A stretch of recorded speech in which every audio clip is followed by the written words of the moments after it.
The man accused of shooting a 9-year-old boy appeared in court today. We'll hear from him for the first time.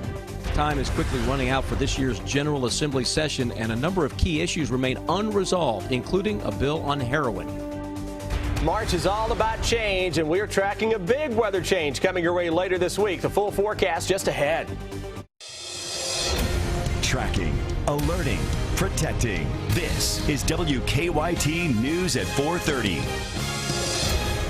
A man accused of shooting a 9-year-old Lexington boy is answering to the charges today. Police say Alberto Contreras fired shots into an SUV at Russell Cave and Hollow Creek earlier this month, critically injuring the child. He was arrested in West Virginia and brought back to Lexington late Friday night. WKYT's Kristen Kennedy is at the Fayette County Court Complex with the details.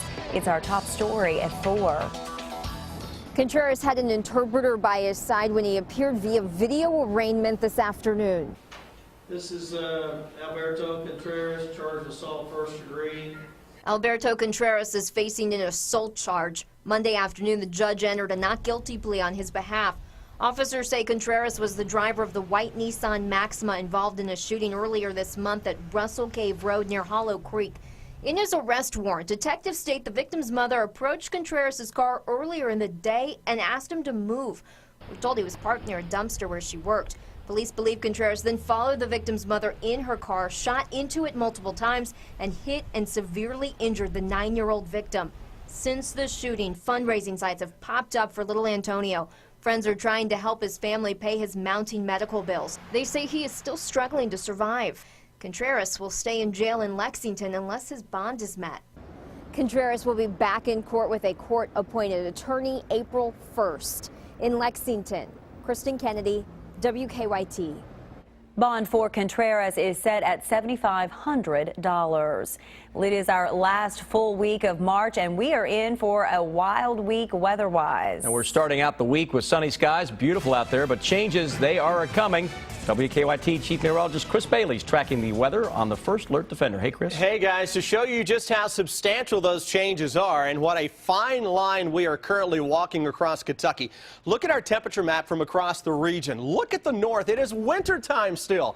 Into much of the Ohio Valley, yet across southern Kentucky, it's out and out springtime. 67, London, Bowling Green, 70. Into western Kentucky, yet 30s and 20s are showing up just to the north of the Ohio River, where it is snowing from Indianapolis toward Cleveland. Now, we're kind of sandwiched somewhere in between with mid-50s across the Lexington area. I guess that does beat being farther to the north. Here's the reason we're seeing that temperature gradient. Stalled out boundary, mild air to the south, cold air to the north, a little wave of low pressure, and you see that stripe of snow that is bypassing us, at least this go around, to the north. Though it's getting close enough with the precipitation to potentially bring a light shower or two the farther north that you get. Folks in northern Grant County heading up toward Covington, Cincinnati, a light shower is certainly a possibility. Most of the area, though, should be in pretty good shape as we go through the evening. We will change it up, though, into tomorrow.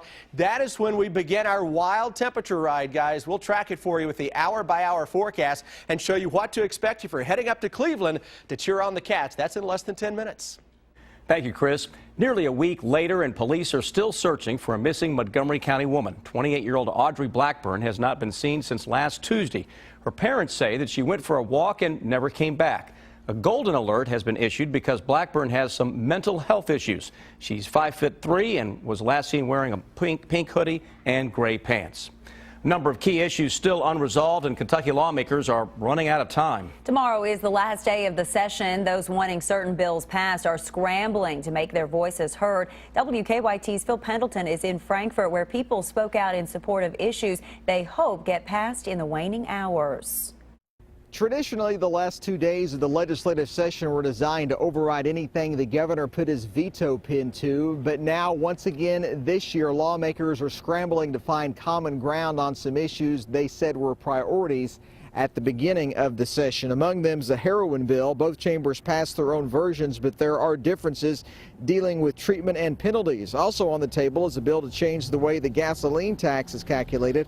Right now, because of the dropping price at the pump, there isn't enough money for roads and bridges. Several rallied in the rotunda in support of that bill today. There's a lot of people have a fear that what we're doing is asking for a tax increase. and a tax, and it's not. It's not. The only thing that we're asking for is to stop the bleeding and raise the floor up just a little bit so that the cities can still maintain the infrastructure that we need. And another bill that was rallied for and spoken out for was one that would place a high school student on superintendent selection committees. We'll have more on these issues coming up at 6 o'clock, including why some in Fayette County are very, very optimistic and very hopeful that the superintendent selection committee bill will pass. For now, in Frankfort, Phil Pendleton, WKYT. The sponsor of the House heroin bill says they could work until Friday on a compromise. More taxpayers are filing taxes from their home computers than ever before, as according to the Internal Revenue Service, making more opportunities for cyber hackers. A Lexington computer specialist says hackers are taking advantage of taxpayers by filing their taxes for them and taking their returns. Steve Hamron says it's easy for hackers if they have just a few pieces of your personal information.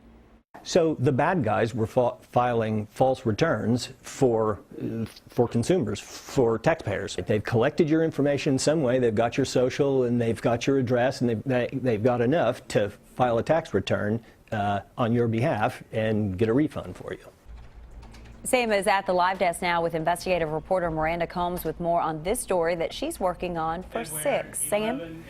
Thank you, Amber. I think a lot of us, when we picture a hacker, we think of one person sitting behind a computer trying to crack codes. Right. Apparently, this is a big business, and there's a big marketplace for this. But yeah, it has more to do with emails and what they call social engineering to get pieces of information from people to then crack into their systems. And this is tax season, so this is an extra concern for people out there? Right. Apparently, a lot of people are getting their taxes filed for them without even knowing that, and then also that return taken away, and they don't find out until too late. Apparently, this happens when they've gotten hacked in the past, and some of the information they've gotten taken away has helped these hackers to then crack into their taxes. And they get some of this information in, I guess you could call, sneaky ways? Yeah, one of the ways they talked about was, they're after big businesses. So they'll call up an employee of a big business and say, hey, we're with the IT department. Can you give us these passwords or this email? And here they are into a big set of email accounts. So it's very interesting how they're able to infiltrate into a lot of the society. All right. Well, something very important for all of us to learn about, and much more coming up with Miranda at 6 o'clock. Well, the trial of surviving Boston Marathon bombing suspect Johar Tsarnaev entered its 11th day today in federal court. And prosecutors continued their focus on digital evidence from the defendant's computer and cell phones, evidence that they say proves that he played a key role in that deadly attack. Marley Hall has the latest from Boston. Jurors were shown some of the text messages Johar Tsarnaev sent and received 3 days after the deadly bombings. In one exchange, Tsarnaev texted his friend Diaz Kaderbayev, "You saw the news?" Then he texted Kaderbayev, "You can go to my room and take what you want." Kaderbayev pleaded guilty last year to obstruction of justice for removing evidence from Tsarnaev's college dorm room. Defense lawyers spent hours vigorously cross-examining FBI computer forensics expert Kevin Swindon about his testimony last week. In that testimony, Swindon told jurors copies of Al-Qaeda's Inspire magazine were on Tsarnaev's computer, including an article titled "Make a Bomb in the Kitchen of Your Mom." 2 pressure cooker bombs exploded at the finish line of the Boston Marathon, killing 3 and injuring 264. Besides describing text messages, Swindon's new testimony was about Islamic chants found on Tsarnaev's computer and mobile devices. But his lawyers argued those were just a small sample of hundreds of digital files that also included homework assignments and pop songs. Lawyers argued other family members used the computer. Swindon also testified Tsarnaev's older brother Tamerlan had encryption software on his computer, but Johar's didn't. The prosecution may wrap up its case this week. Marley Hall, CBS News, Boston. Tamerlan Tsarnaev was killed in a gunfight by police days after the marathon bombings. If convicted, his brother faces the death penalty. Police say the brothers carried out the attack to retaliate against the U.S. for wars in Muslim countries. Are you at risk for diabetes? 30 million Americans are affected by diabetes. That is why a day like Alert Day is so very important. Our Deanne Stevens joins us from the Kroger on Euclid to explain. Hi, Deanne. Hey, good afternoon, guys. We're doing a little grocery shopping here for good health in preparation for tomorrow, which is Diabetes Alert Day. Brooke Hudspeth is with us. She's a diabetes educator for Kroger, which is a very big job. A lot of folks don't even know they have diabetes. Critical the way in which they do their grocery shopping. You're here to educate them on all of that. Talk about tomorrow. Sure. So tomorrow we are having Alert Day, which is a one-day wake-up call encouraging people to know their risk for type 2 diabetes. And one of the biggest way to prevent type 2 diabetes or live healthy with type 2 diabetes, it starts with healthy eating. And so we'll have some information tomorrow about healthy eating tips for people with diabetes. Which of course starts at the grocery store, hence the reason we're here at Kroger. Greens, you got to get your greens. Yes, so when we think about healthy eating and choosing healthy vegetables, it's important to try to focus on those non-starchy vegetables, which typically have about 5 grams of carbohydrates per serving. So an easy way to get that is here on the greens wall, where you can see a lot of non-starchy vegetables here, like your lettuce, your carrots, broccolis, those types of vegetables. We were talking about servings and you were like, Deanne, you know, so many people will have like one of these big apples. I like the big Honey Crisp, which you said is like 4 or 5 servings as opposed to the smaller one, which is the one we should be eating. Sure, so you're exactly right. You saw how large, if you get some of the individual fruits.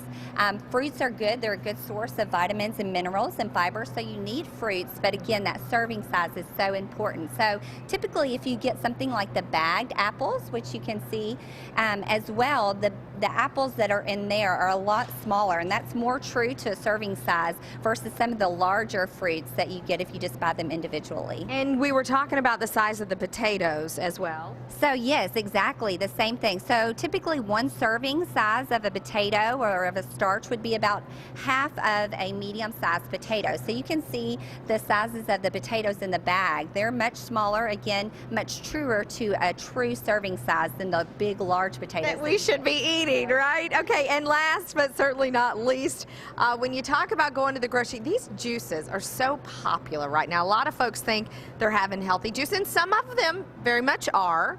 Sure. So yes, juice is kind of the big craze right now. And the important thing to remember with juices, you're still getting your servings of fruits and vegetables. However, you're getting a lot more calories and a lot more carbohydrates per serving when you're getting the juices, and they're a lot less filling than the whole fruit. You would encourage me to eat chocolate to get my calories as opposed to juice? Like, no, Deanne, that's not how this works. Come on out and see how it works tomorrow for Diabetes Alert Day happening here. All the Krogers you can stop by, but this one specifically on Euclid Avenue, you can meet Brooke and the fine folks with the American Diabetes Association from 10 a.m. until 2 p.m. Come on out for Diabetes Alert Day tomorrow. I'm Deanne Stevens, out and about. Back to you guys. Thank you, Deanne. Taylor Swift does not want her name attached to pornography, so the pop star has reportedly purchased the domain names of taylorswift.porn and taylorswift.adult. It's just the latest example of Swift taking ownership of her image. Beginning June 1st, anyone can buy a .porn and .sucks website, so brands are trying to scoop them up before the internet trolls do. All right, it sounds like if you like this weather we're having, you better enjoy it now. Yeah, last couple of days have been gorgeous, and Chris, not going to continue, right? Yeah, it is March after all, guys. A March defined by a lot of drastic changes. That's exactly what we have coming over the next several days. But in the short term, it is pretty darn nice for your Monday evening. Don't believe me? Look outside. Look out your window. If you don't have a window, let's give you a couple here. 66 degrees right now into Jackson. Are you kidding me? Yet only 56 into Lexington. Richmond at 61 degrees. A little more in the way of some clouds showing up on that Lexington cam compared to our neighbors to the south, where you have partly to mostly sunny skies. Live First Alert Defender is showing a clean sweep, but you are noticing, though, why we're seeing a little more in the way of cloud cover across the north. We've got rain and snow actually not too far away from us. It is snowing from Indianapolis to around Dayton and Columbus now, yet we're near 70 into parts of southern Kentucky. This stuff is going to bypass us to the north as of now, though I'm tracking some showers on Defender when I come back a little later on. Right now, let's track traffic and see what's going on with Officer Don. There's a collision on South Broadway at Mason Headley. That is a non-injury collision, but traffic's backed up outbound South Broadway right now trying to get past that point. That's South Broadway and Mason Headley. And they just cleared the one at Todd's and Man of War. Now back to you in the studio. To become a WKYT Live driver and download the Waze app, go to WKYT.com. Under the News tab, click on Traffic for more information. A Be Careful report, siblings in sync, and a whopper of a fragrance. It's the video that will have you talking. Take a look at this. Beware when covering a story on bees. KNXV reporter Lauren Vargas was in a Phoenix neighborhood reporting on a swarming bee situation when she got one stuck in her hair. The firefighter there tried to get it out.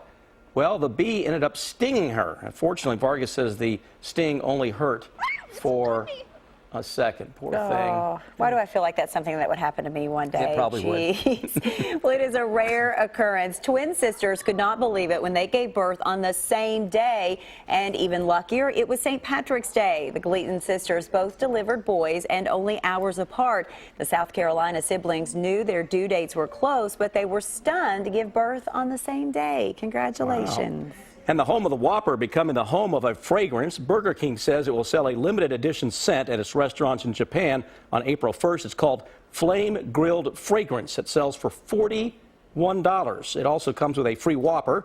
That's great. Burger King briefly sold a fragrance called Flame at its U.S. stores a few years ago. We should point out that April 1st is April Fool's Day. No word if this is a Burger King idea of a Whopper of a joke. If it does go on sale, please don't buy that. I'm not please. Gonna, no, we're not going to buy you Burger King fragrance. No, I meant for you to wear. I don't want you to wear it. Okay, yeah. Here's That's what we're working on today at 5 o'clock.